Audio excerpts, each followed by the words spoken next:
Hello, പുതിയ വീഡിയോയിലേക്ക് എല്ലാവർക്കും സ്വാഗതം. അപ്പോൾ ഇന്ന് നമ്മൾ റെഡിയാക്കുന്നത് തണ്ണിമത്തൻ ഉപയോഗിച്ച് വളരെ ടേസ്റ്റി ആയിട്ടുള്ള ഒരു അടിപൊളി ഡ്രിങ്കാണ് തയ്യാറാക്കുന്നത്. വളരെ ഈസിയാണ് തയ്യാറാക്കാൻ, വളരെ ടേസ്റ്റുമാണ്. അപ്പോൾ അതെങ്ങനെയാണ് റെഡിയാക്കുന്നതെന്ന് നമുക്ക് നോക്കാം. അപ്പോൾ അതിന് വേണ്ടിയിട്ട് ഞാൻ ഈ ഒരു അളവിനുള്ള തണ്ണിമത്തനാണ് എടുത്തിരിക്കുന്നത്. അപ്പോൾ നിങ്ങൾക്ക് എത്രയാണോ ആവശ്യം അതിനനുസരിച്ചുള്ള തണ്ണിമത്തൻ എടുക്കുക. അതിനുശേഷം ഇനി നമുക്ക് ഇത് ചെറിയ ചെറിയ പീസാക്കി കട്ട് ചെയ്തെടുക്കണം. അപ്പോൾ നമ്മുടെ കയ്യിൽ വെച്ചിട്ട് തന്നെ കത്തി ഉപയോഗിച്ച് ഇതേപോലെ ഒന്ന് വരഞ്ഞു കൊടുത്താൽ മതി. ചെറിയ ചെറിയ പീസാക്കിയിട്ട് എന്നിട്ട് അത് അരിഞ്ഞ് നമുക്കൊരു പാത്രത്തിലോട്ടിടാം. ഇതിങ്ങനെ അരിഞ്ഞെടുക്കുന്ന സമയത്ത് സീഡ്സൊക്കെ ഉണ്ടെന്നുണ്ടെങ്കിൽ അതും കൂടെ എടുത്ത് കളയാനായിട്ട് ശ്രദ്ധിക്കുക. ഇത് മിക്സിയിലൊന്നും അടിച്ചെടുക്കേണ്ട ആവശ്യമില്ല. ഇതുപോലെ ചെറിയ പീസാക്കി കട്ട് ചെയ്തെടുക്കുമ്പോഴാണ് കുറച്ചൊരു ടേസ്റ്റ് കൂടുതൽ. മിക്സിയിൽ അടിക്കേണ്ട ആവശ്യമില്ല. അപ്പോൾ ഇതുപോലെ കട്ട് ചെയ്ത് നമ്മൾ പാത്രത്തിൽ ഇട്ടതിന് ശേഷം ഒരു സ്പൂൺ വെച്ചിട്ട് ഒന്നും കൂടി ഒന്ന് നന്നായിട്ട് മിക്സ് ചെയ്തൊന്ന് ഉടച്ചു കൊടുക്കാം. കുറച്ച് വലിയ പീസൊക്കെ ഉണ്ടെന്നുണ്ടെങ്കിൽ സ്പൂൺ വെച്ചിട്ട് ഒന്ന് പ്രസ് ചെയ്ത് കൊടുത്താൽ മതി. നന്നായിട്ടൊന്ന് പ്രസ് ചെയ്ത് കലക്കിയെടുക്കാം.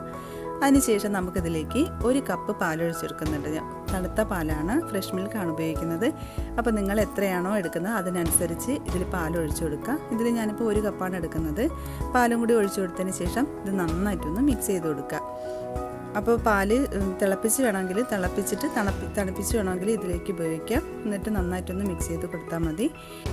പാലും കൂടി ഒഴിച്ച് നന്നായിട്ടൊന്ന് മിക്സ് ചെയ്ത് എടുത്തതിന് ശേഷം നമുക്കിതിലേക്ക് പഞ്ചസാര ആഡ് ചെയ്ത് കൊടുക്കാം. അപ്പോൾ എത്രയാണോ മധുരം നിങ്ങൾക്ക് ആവശ്യം അതിനനുസരിച്ച് പഞ്ചസാര ഇട്ട് കൊടുക്കുക. ഇതിൽ ഞാനൊരു 3 ടേബിൾ സ്പൂൺ പഞ്ചസാരയാണ് ചേർക്കുന്നത്. അപ്പോൾ 3 ടേബിൾ സ്പൂൺ കറക്റ്റ് മധുരമാണ്. അപ്പോൾ നിങ്ങൾക്ക് എത്രയാണോ ഇഷ്ടം അതിനനുസരിച്ച് ആഡ് ചെയ്ത് കൊടുക്കാം. എന്നിട്ട് നന്നായിട്ടൊന്ന് മിക്സ് ചെയ്തെടുക്കുക. പഞ്ചസാര അലിയുന്നത് വരെ നല്ലതുപോലെ ഒന്ന് മിക്സ് ചെയ്തെടുക്കുക. പിന്നെ അതിന് ശേഷം നമുക്കിതിലേക്ക് ഒരു റോസ് സിറപ്പ് ഞാൻ ചേർത്ത് കൊടുക്കുന്നുണ്ട്. അപ്പോൾ കയ്യിലുണ്ടെന്നുണ്ടെങ്കിൽ റോസ് സിറപ്പ് ചേർത്ത് കൊടുക്കുക. ഒരു 2 ടേബിൾ സ്പൂൺ ചേർത്ത് കൊടുക്കുന്നുണ്ട്. അതും കൂടി ചേർത്ത് കൊടുക്കുമ്പോൾ നല്ലൊരു ഫ്ലേവറും നല്ല ടേസ്റ്റുമാണ്. ഈ ഒരു റോസ് സിറപ്പിന് പകരം നന്നാരി സിറപ്പായാലും മതി. നമ്മുടെ കയ്യിൽ ഉണ്ടെന്നുണ്ടെങ്കിൽ സാധാരണ നോമ്പ് സമയത്തൊക്കെ എല്ലാവരും ആ ഒരു സിറപ്പൊക്കെ വാങ്ങി വയ്ക്കാറുണ്ട്. അപ്പോൾ കയ്യിലുണ്ടെന്നുണ്ടെങ്കിൽ നന്നാരിയുടെ സിറപ്പ് ഒരു 2 ടേബിൾ സ്പൂൺ ഒഴിച്ച് ഒന്ന് മിക്സ് ചെയ്ത് കൊടുത്താൽ മതി. അത് നല്ല ടേസ്റ്റാണ്. പിന്നെ ഇതിലേക്ക് ഞാൻ കുറച്ച് സബ്ജ സീഡ് വെള്ളത്തിലിട്ട് കുതിർത്ത് വെച്ചിട്ടുണ്ട്. അപ്പോൾ ഇതൊക്കെ സാധാരണ നമ്മൾ ഡ്രിങ്ക്സിലൊക്കെ ചേർക്കുന്നതാണ്. സബ്ജ സീഡ് അല്ലെങ്കിൽ ബേസിൽ സീഡ് എന്ന് പറഞ്ഞ കവറിൽ വാങ്ങാൻ കിട്ടും.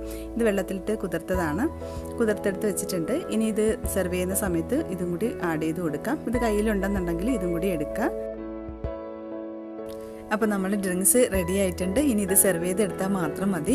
അപ്പോൾ വളരെ ടേസ്റ്റി ആയിട്ട് വളരെ ഈസി ആയിട്ട് തയ്യാറാക്കാൻ പറ്റുന്ന ഒരു ഡ്രിങ്ക്സാണിത്. ഇനി ഇതിൽ നിങ്ങൾക്ക് കുറച്ചുകൂടി തണുപ്പ് വേണമെന്നുണ്ടെങ്കിൽ കുറച്ച് ഐസ് ക്യൂബും കൂടി ഇട്ടിട്ട് സെർവ് ചെയ്യാനായിട്ട് എടുക്കാം. ഇല്ലാന്നുണ്ടെങ്കിൽ ഫ്രിഡ്ജിൽ വെച്ച് നന്നായിട്ടൊന്ന് തണുപ്പിച്ചെടുത്താലും മതി. അതൊക്കെ നമ്മുടെ ഇഷ്ടത്തിനനുസരിച്ച് റെഡിയാക്കി എടുക്കാം.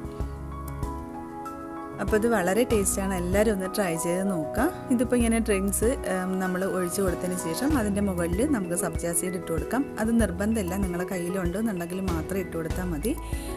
അതും കൂടി ഇട്ട് കൊടുത്തിട്ട് കഴിക്കുകയാണെങ്കിൽ കുറച്ചൊരു ടേസ്റ്റ് കൂടുതലാണ്. പിന്നെ ഞാൻ ഡെക്കറേഷന് വേണ്ടിയിട്ട് കുറച്ച് തണ്ണിമത്തനും കൂടി കട്ട് ചെയ്തത് മുകളിൽ വെച്ചിട്ടുണ്ട്. അപ്പോൾ തീർച്ചയായിട്ടും നിങ്ങളിതെല്ലാവരും ഒന്ന് ട്രൈ ചെയ്ത് നോക്കുക. ഇഷ്ടമായെന്നുണ്ടെങ്കിൽ വീഡിയോ ലൈക്ക് ചെയ്യാനും ഷെയർ ചെയ്യാനും കമൻറ്റ് ചെയ്യാനൊന്നും മറക്കരുത്. നമ്മുടെ ചാനൽ ഇതുവരെയും സബ്സ്ക്രൈബ് ചെയ്യാത്ത ആരെങ്കിലും ഉണ്ടെങ്കിൽ തീർച്ചയായിട്ടും ഒന്ന് സബ്സ്ക്രൈബ് ചെയ്യുക. അപ്പോൾ പുതിയ നല്ല ഈസി റെസിപ്പി ആയിട്ട് നമുക്ക് വീണ്ടും കാണാം. താങ്ക്